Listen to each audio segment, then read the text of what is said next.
It is a great pleasure to welcome my friend, Prime Minister Erdogan, back to the White House.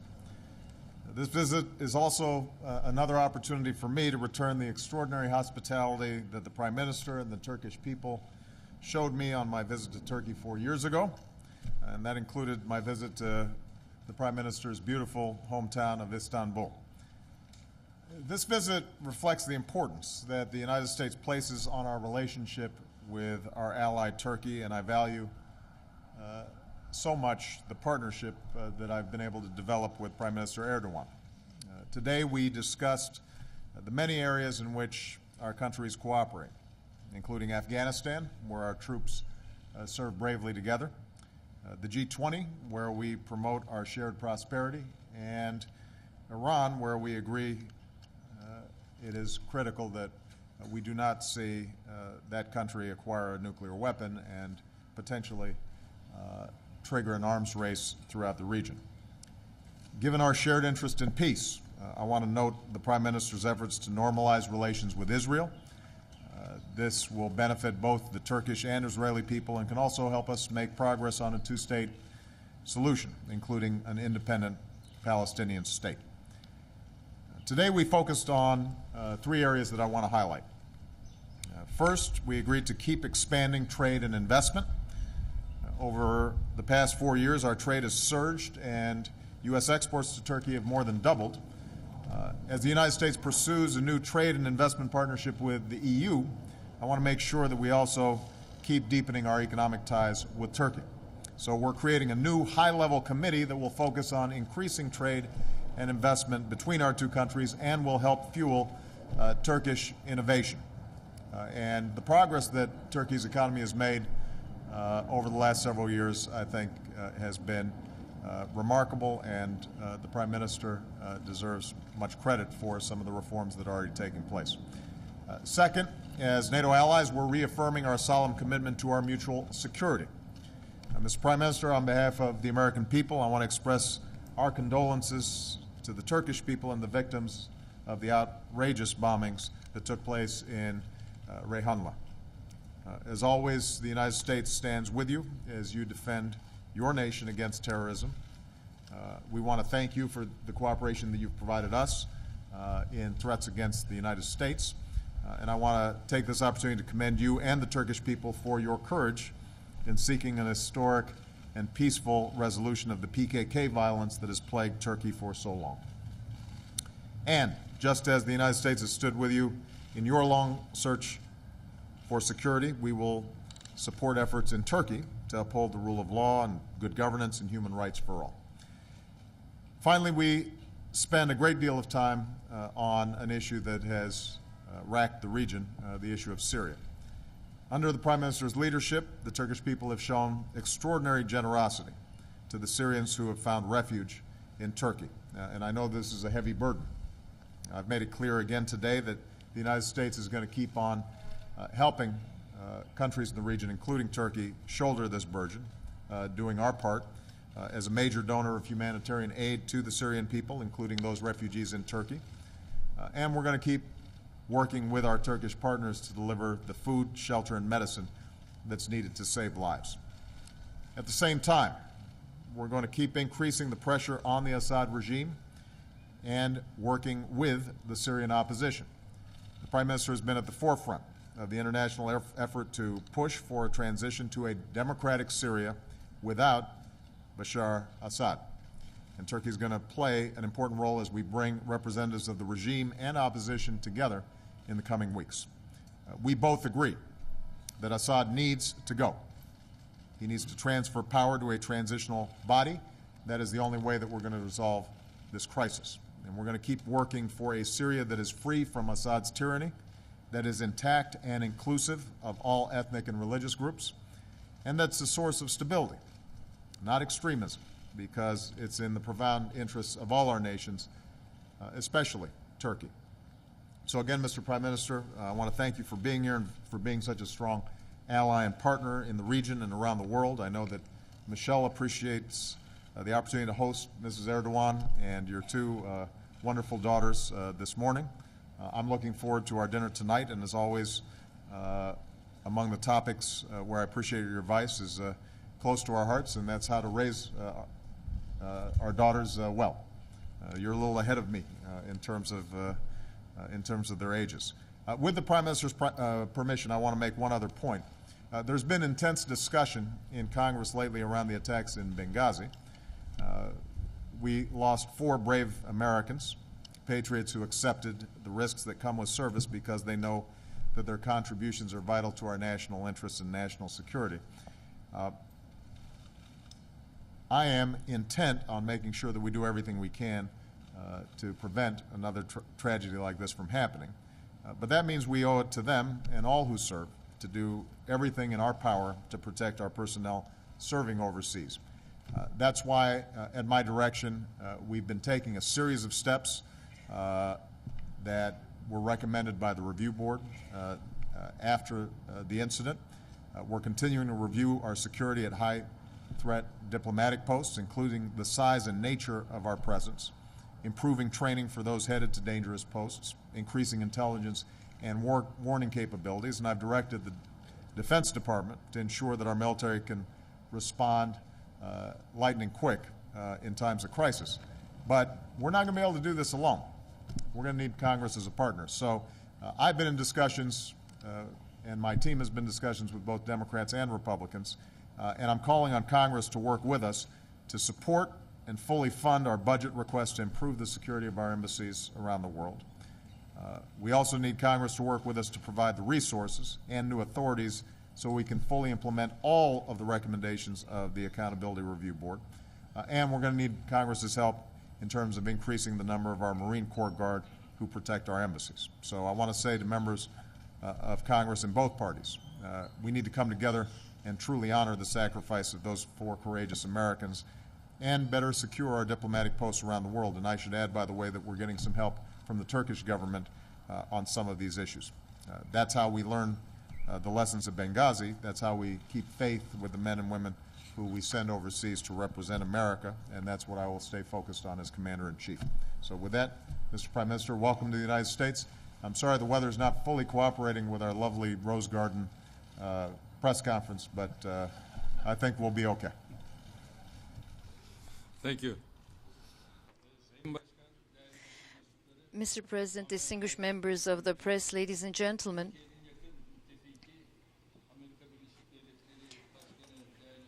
my dear friend, President of the United States, a friend and ally, I'm once again very pleased to be here in Washington to have meetings with the President. I would like to express my thanks for the hospitality that has been shown to us on this occasion on behalf of myself and my delegation.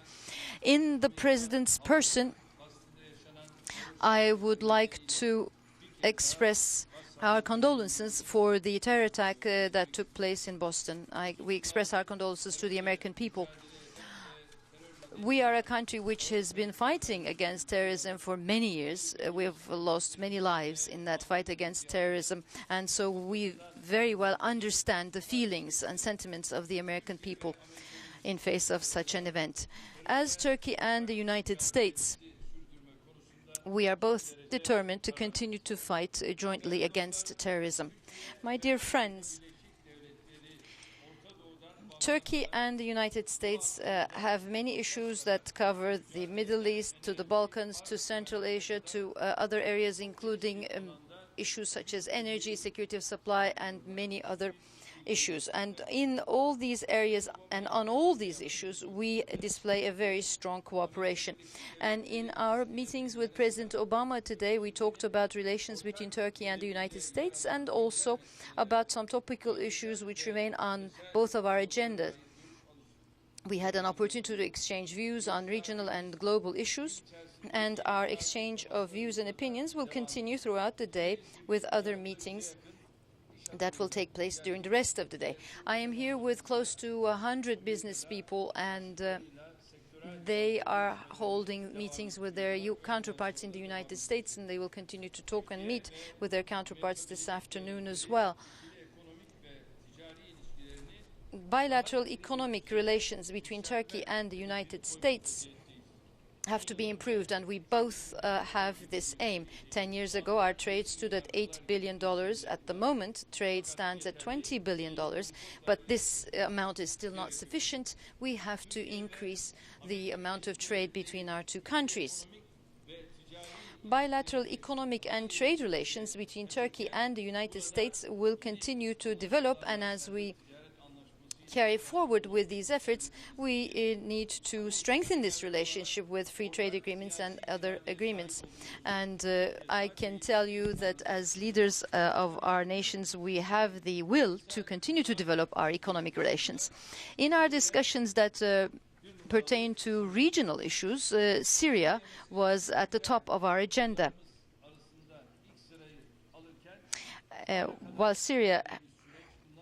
While we discussed Syria, we talked about what has happened so far, and we talked about what can be done in the future. And we have views that overlap, as the President has just said. We will continue to discuss this issue in greater detail in our meeting this evening, but let me tell you that ending this bloody process in Syria and meeting the legitimate demands of the people by establishing a new government are two areas where we are in full agreement with the United States. Supporting the opposition and Assad leaving are important issues. We also agree that we have to prevent Syria from becoming an area for terrorist organizations. We also agree that chemical weapons should not be used and all minorities and their rights should be secured. These are all priority areas for all of us. And we discuss what needs to be done on these issues with the President, and this evening we will continue to talk about these in greater detail. Iraq was also another area of discussion for us on regional issues. Transparent elections in Iraq and the participation of ensuring the participation of all political groups in the elections are both very important in Iraq. With everyone's participation, we would like to see a peaceful period in Iraq, and this is what both we and the United States would like to see. With respect to the Middle East peace process, we discussed with the President this important issue, which is very important for regional peace. In the attack against Mavi Marmara, which was taking humanitarian aid to Gaza,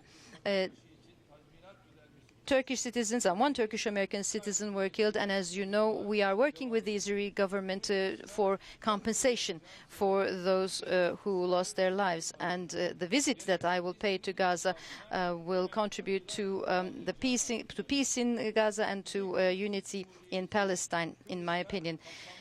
The Turkish Republic of Northern Cyprus is always in favor of, and in Cyprus we believe that there is a lot of opportunity to reach an agreement on the Cyprus issue, and this is an area which we continue to focus on. We've also discussed Iran, Azerbaijan, Afghanistan, and all these issues, and we have also briefly touched upon some developments in Africa and also about Myanmar. Our joint fight against terrorism will continue to be the case, as I said before, and we also touched upon issues related to the defense industry, and I can say that this has been a historic day, a historic turning point in the context of Turkish-American relations. On regional and global issues, the partnership between Turkey and the United States serves peace, security and stability, and will continue to do so even more in the future. I will cut my remarks shortly, not because I am trying to flee from the rain. Rain is considered to be a great source of abundance, but I will stop here to say that I hope our discussions will be beneficial for our future relations. Thank you. Well, before we get started, let me just make sure that I'm a good host. Mr. Prime Minister, do you want an umbrella? Because we can arrange it if you need it. You're okay? All right. This will be an incentive for the press to ask concise questions and us to give concise answers. I'm going to start with Juliana Goldman of Bloomberg. Fortunately, we all forgot umbrellas. Yeah. Mr. President, I want to ask you about the IRS. Mm-hmm. Can you assure the American people that nobody in the White House knew about the agency's actions before your counsel's office found out on April 22nd? And when they did find out, do you think that you should have learned about it before you learned about it from news reports, as you said last Friday? And also, are you opposed to there being a special counsel appointed to lead the Justice Department investigation? And also, Mr. Prime Minister, what is the status on efforts to normalize relations with Israel? And do you still plan to go to Gaza in the coming weeks? Thanks. Okay. Well, with respect to the IRS, I spoke to this yesterday. My main concern is fixing a problem. And we began that process yesterday by asking and accepting the resignation of the acting director there. We will be putting in new leadership that will be able to make sure that following up on the IG audit, that we gather up all the facts, that we hold accountable those who have taken these outrageous actions. As I said last night, it is just simply unacceptable for there to even be a hint of partisanship or ideology when it comes to the application of our tax laws. I am going to go ahead and ask folks, why don't we get a couple of Marines? They're going to look good next to us, just because I want them. I've got a change of suits, but I don't know about our prime minister. There we go. That's good. You guys, I'm sorry about. But let me make sure that I answer a specific question. I can assure you that I certainly did not know anything about the IG report before the IG report had been leaked through the press. Typically, the IG reports are not supposed to be widely distributed or shared. They tend to be a process that everybody's trying to protect the integrity of. But what I'm absolutely certain of is that the actions that were described in that IG report are unacceptable. So in addition to making sure that we've got a new acting director there, we're also going to make sure that we gather up the facts and hold accountable and responsible anybody who was involved in this. We're going to make sure that we identify any structural or management issues to prevent something like this from happening again. We're going to make sure that we are accepting all of the recommendations that the IG has in the report, and I'm looking forward to working with Congress to fully investigate what happened, make sure that it doesn't happen again, and also look at some of the laws that create a bunch of ambiguity in which the IRS may not have enough guidance and not be clear about what exactly they need to be doing and doing it right so that the American people have confidence that the tax laws are being applied fairly and evenly. In terms of the White House and reporting, I think that you've gotten that information from Mr. Carney and others. I promise you this, that the minute I found out about it, then my main focus is making sure that we get the thing fixed. I think that it's going to be sufficient for us to be working with Congress. They've got a whole bunch of committees. We've got IGs already there. The IG has done an audit. It's now, my understanding, going to be recommending an investigation. Attorney General Holder also announced a criminal investigation of what happened. Between those investigations, I think we're going to be able to figure out exactly what happened, who was involved, what went wrong, and we're going to be able to implement steps to fix it. And that ultimately is the main priority that I have, but also I think the American people have. They understand that we've got an agency that has enormous potential power and is involved in everybody's lives. And that's part of the reason why it's been treated as a quasi-independent institution. But that's also why we've got to make sure that it is doing its job scrupulously and without even a hint of bias or a hint that somehow they're favoring one group over another. And as I said yesterday, I'm outraged by this in part because, look, I'm a public figure. If a future administration is starting to use the tax laws to favor one party over another or one political view over another, obviously, we're all vulnerable. And that's why, as I've said, it doesn't matter whether you're a Democrat or a Republican, you should be equally outraged at even the prospect that the IRS might not be acting with the kind of complete neutrality that we expect. And I think we're going to be able to fix it. We're going to be able to get there and get it done, and we've already begun that process, and we're going to keep on going until it's finished. All right, guys, I think that... Evet. Gazze ile ilgili soruya gelince Your question about Gaza. benim şu andaki planımda büyük ihtimalle According to my plans, most probably I would be visiting Gaza in June. But it will not be a visit only to Gaza. I will also go to the West Bank. I place a lot of significance on this visit in terms of peace in the Middle East, and this visit in no way means favoring of one or the other. I'm hoping that that visit will contribute to unity in Palestine. First of all, this is something that I focus on very much, and I hope that my visit can contribute to that process. Thank you.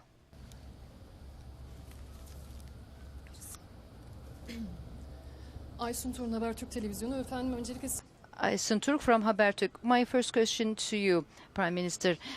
You talked about chemical weapons, and we know that Turkey has some evidence. Did you present that evidence to President Obama in today's meeting, and what does Turkey expect from the United States in this process? Question to President Obama about Syria.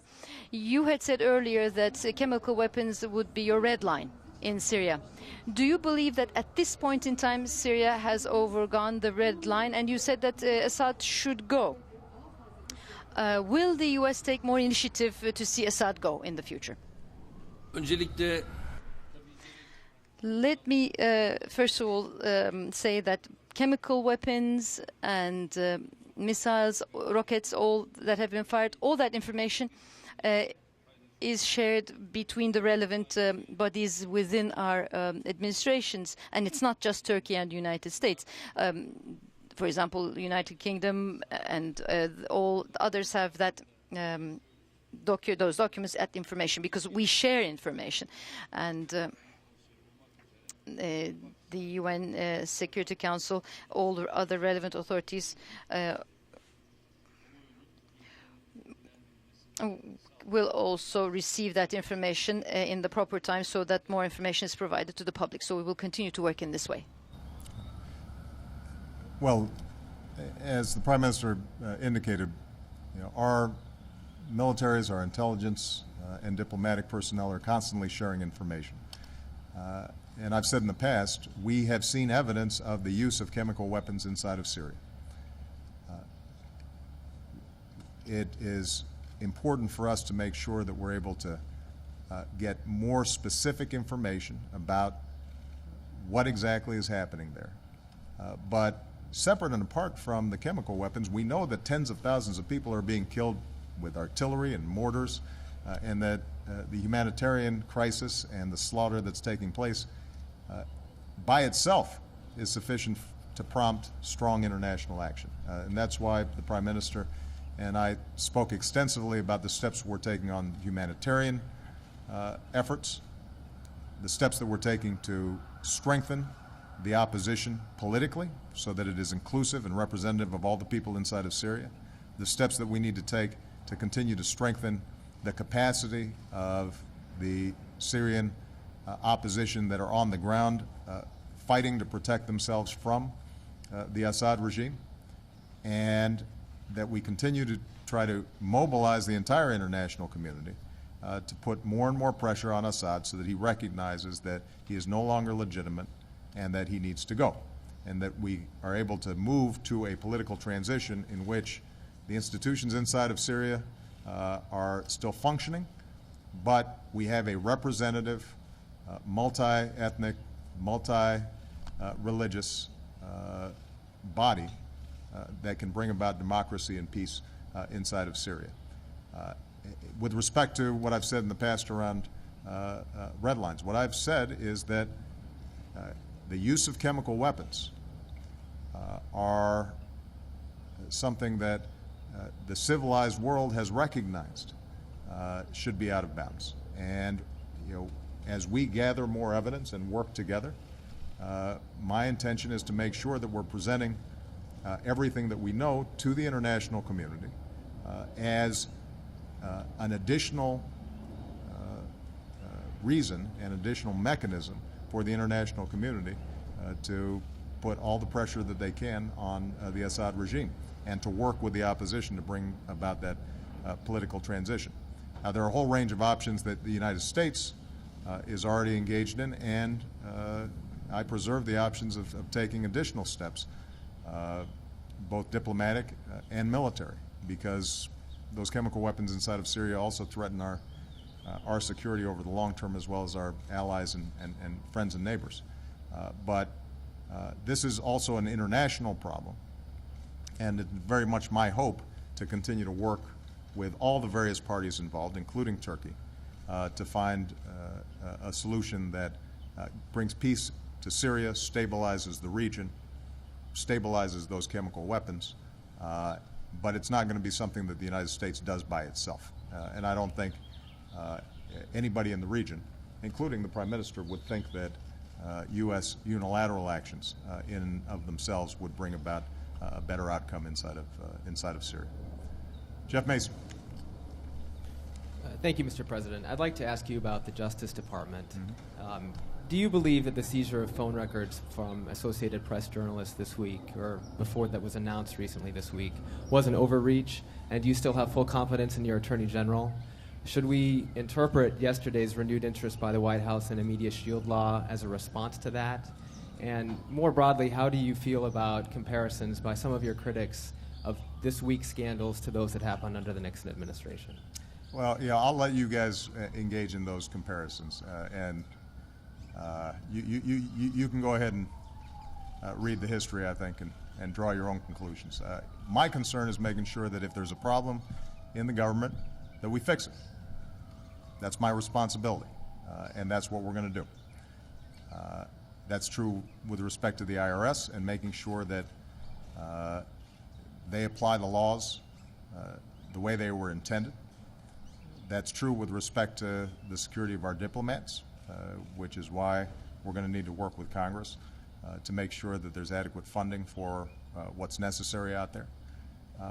Now, with respect to the Department of Justice, I'm not going to comment on a specific and pending case, but I can talk broadly about the balance that we have to strike.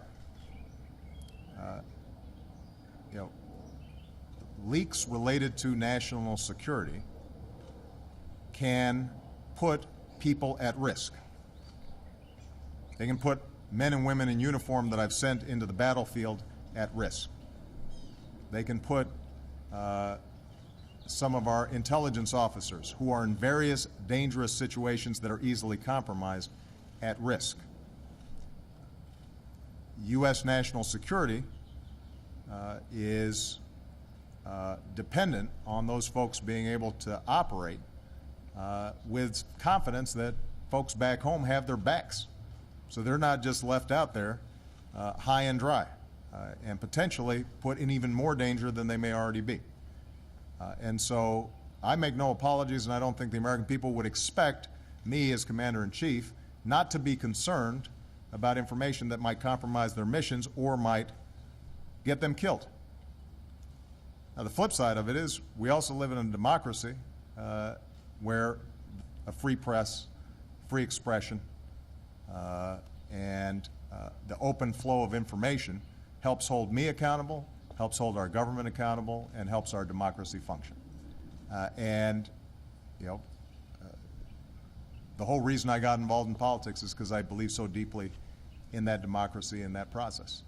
So the whole goal of this media shield law that was worked on and largely endorsed by folks like the Washington Post editorial page and by prosecutors was finding a way to strike that balance appropriately. And to the extent that this case, which we still don't know all the details of,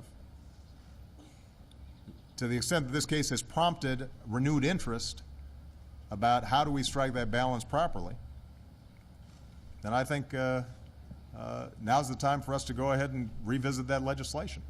I think that's a worthy conversation to have, and I think that's important. But I also think it's important to recognize that when we express concern about leaks at a time when I've still got 60,000 plus troops in Afghanistan, and I've still got a whole bunch of intelligence officers around the world who are in risky situations, in outposts that in some cases are as dangerous as the outpost in Benghazi, that part of my job is to make sure that we're protecting what they do, while still accommodating for the need for information, so, or the need for the public to be informed and be able to hold my office accountable. I'd asked about Holder as well. And for the Prime Minister, I wanted to ask you, sir, if the United States does not step up its involvement in Syria, in your view, how will that affect the war? And what plans do you have to react to the bombing of the border town that the President mentioned of Rehanla? Mr. Prime Minister, just excuse me, you're right. I have complete confidence in Eric Holder as Attorney General. He's an outstanding Attorney General, and does his job with integrity, and I expect he will continue to do so.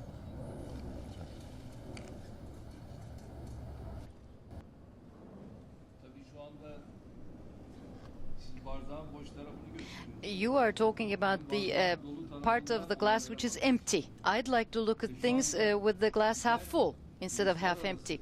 Camianın Suriye konusundaki hassasiyetini What we would like to see is the sensitivity on the part of the international community with respect to what's going on in Syria.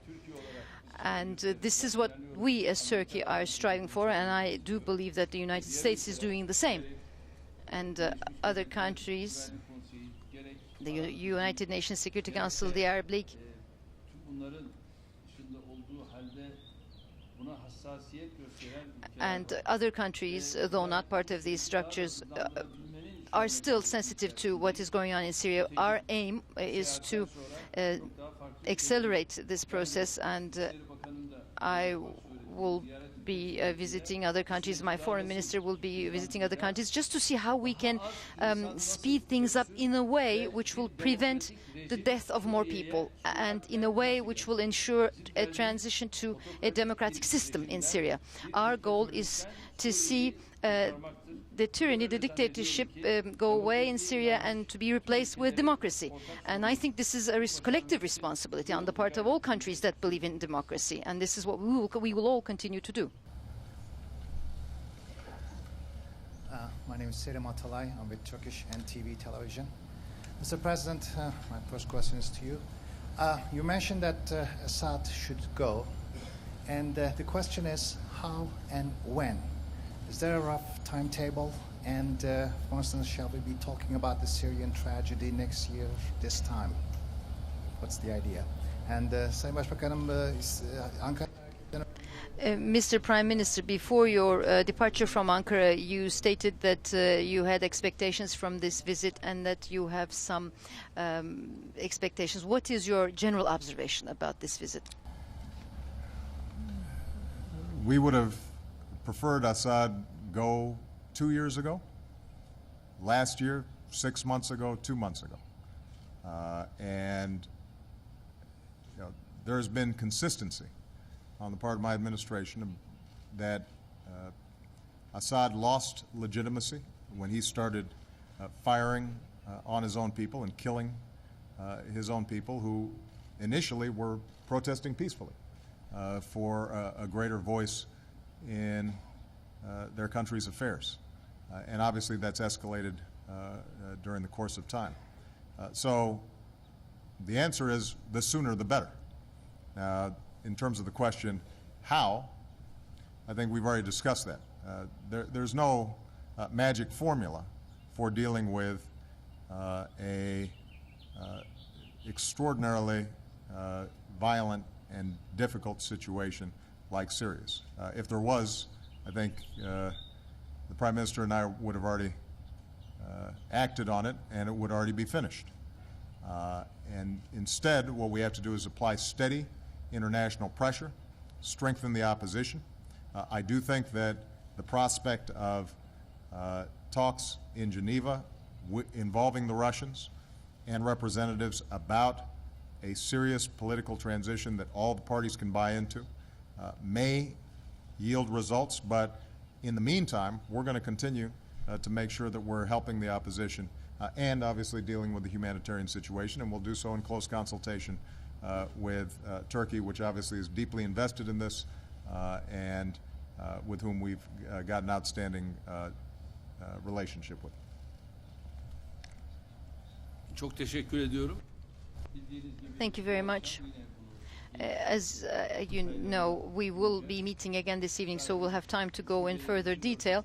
As I said before, our views do overlap, and with our discussions this evening, we will continue to explore what we can do together, what we can consider as parts of a roadmap looking at Geneva and beyond. Russia and China being part of this process is very important, and this is important in the context of the permanent members of the UN Security Council. Their participation in this process will certainly add greater impetus. The pressure of the international community continues to be a very important element.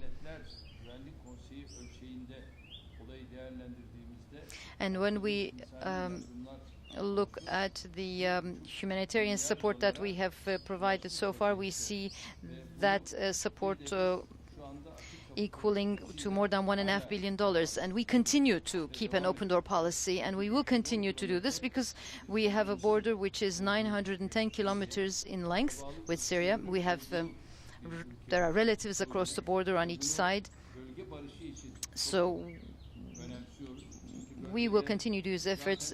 These are all very important for regional peace, because on the one hand you have the steps that have been taken, efforts that are in place to normalize relations between the Palestinians and the Israelis. We don't need to have other problems, issues in the region.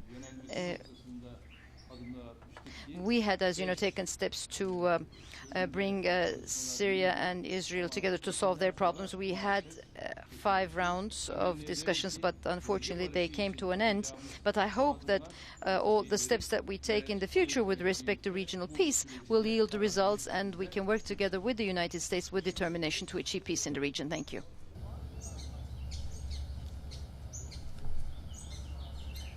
Bütün bunların hepsi şu anda We are discussing all these issues.